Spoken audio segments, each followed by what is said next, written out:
질의하세요. 네. 우리 앉아 있는 거 잘해요.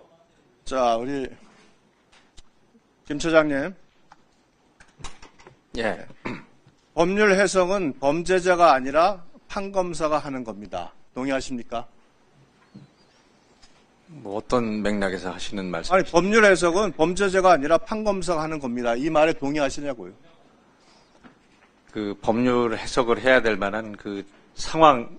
아니, 법률 관계가 해석은 문자 그대로 이거 시간 끌지 마시고 그냥 이 말에 대해서 동의하시냐면 답하시면 됩니다. 아니, 그러니까 법률 해석은 범죄자가 아니라 판검사가 하는 겁니다.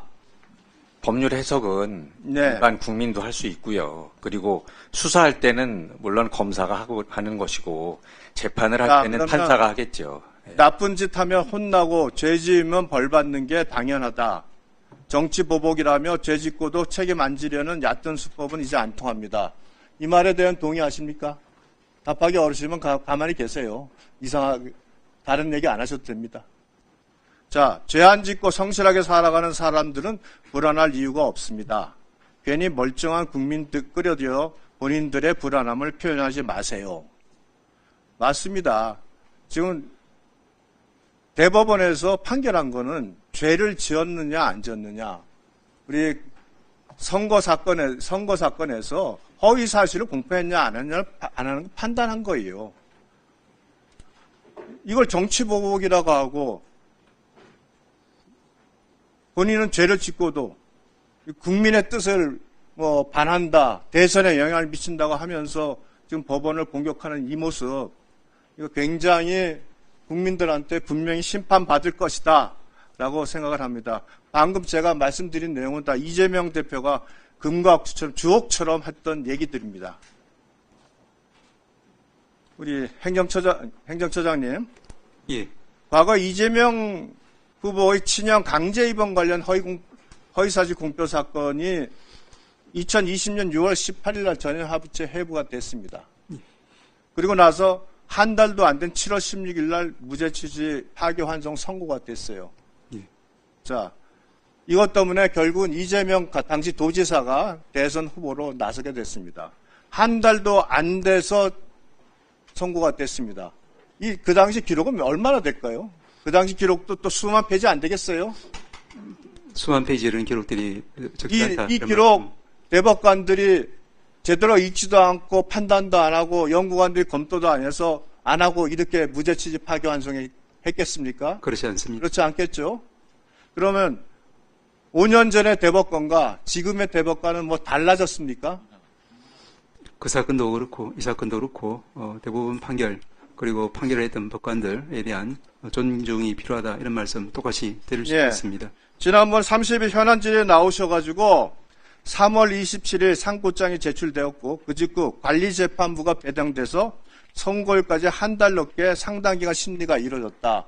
지금 이렇게 답변을 하시면서 전원합의에 회부된 지 9일간의 심리라는 게 결코 졸속심리, 대선 개입은 아니다라는 입장을 밝히셨어요. 그죠? 예. 네, 맞습니다. 자, 그러면은 이 당시 한 달 넘게 관련 기록 관리재판부에서 충실하게 기록을 검토했던 얘기죠. 이제 이번 다수 의견 보충 의견에서 그와 같은 취지의 판시를 했습니다. 자, 이렇게 재판 기록을 충실히 검토하고 그 내용을 정확히 정리해서 또 각 재판을 담당하시던 대법관들에게 전부 다 공유가 됐죠. 저는 그렇다고 생각을 합니다. 이렇게 충실한 재판을 했는데 이 재판과 그리고 5년 전에 이재명의 무죄 취지 파기환송된 재판의 그 진행과 차이가 있습니까? 없죠. 대법원에서 판결은 기본적으로 다 존중의 대상이 돼야 된다라는 그런 말씀 다시 한번 드립니다. 네, 존중이 돼야 되고 또한 그 대법관들에게 적어도 그와 같은 신뢰가 있기 때문에 대법원 판결을 존중하는 겁니다. 끊임없이 지금 이재명 재판을만 왜 이렇게 신속 재판을 하냐고 하는데 우리 공소법 사건을 보면은 공소 제기된 게 2022년 9월 8일입니다. 상고심 접수가 2025년 3월 28일이에요. 2년 6개월간 1심, 2심이 재판이 진행이 됐습니다. 유례 없이 길게 진행된 재판이고 이 재판 지연 때문에 어마어마한 비판을 받았었죠. 전체적으로 보면 지연된 재판이라고 말씀할 수 예, 있습니다. 그래서 뭐 그와 같은 신속 재판에 대해서 국민의힘에서 강하게 질타한 적이 여러 번 있습니다. 잘 아시겠지만 이 과정에서 보면 공선법에 법원 송달만 미수령이 7차례, 재판 불출석이 6차례, 기일 변경 신청이 5차례, 위헌법률 심판 재청이 2차례나 있습니다. 재판 지연의 모든 꼼수는 다 쓴 겁니다. 이렇게 지연된 재판을 했는데 대법원에서 이 신속한 재판을 했다고 해서 지금 재판 지연이라고 한다면 1심부터 3심까지를 다 봐야 되지 않겠습니까?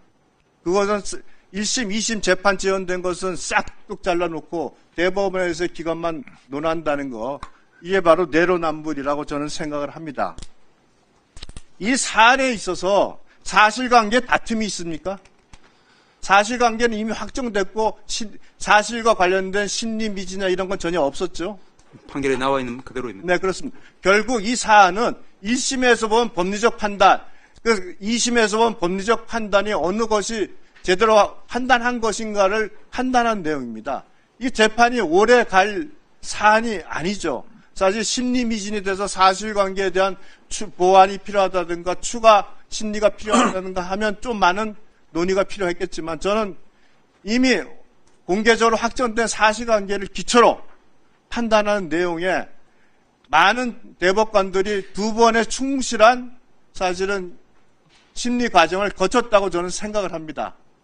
우리 처장께서는 입장이 어떠신가요? 다수 의견의 논거에서 위원님 말씀하신 바와 같은 취지, 논거가 바로 신속한 재판을 할 수밖에 없었던 그런 이유로 적시가 되어 있습니다. 판결에 대한 비판은 입장이 다를 수 있습니다. 그러나 이 자리에서 그 자리에 참석한 대법관들의 모습을 완전 일방적으로 표명하고 그것을 지나서 법원을 건폭하는 이런 국회의 모습은 국민들이 결코 좋아하지 않을 거라고 저는 생각합니다. 네, 수고하셨습니다. 다음 박범계 간사님 질의하세요.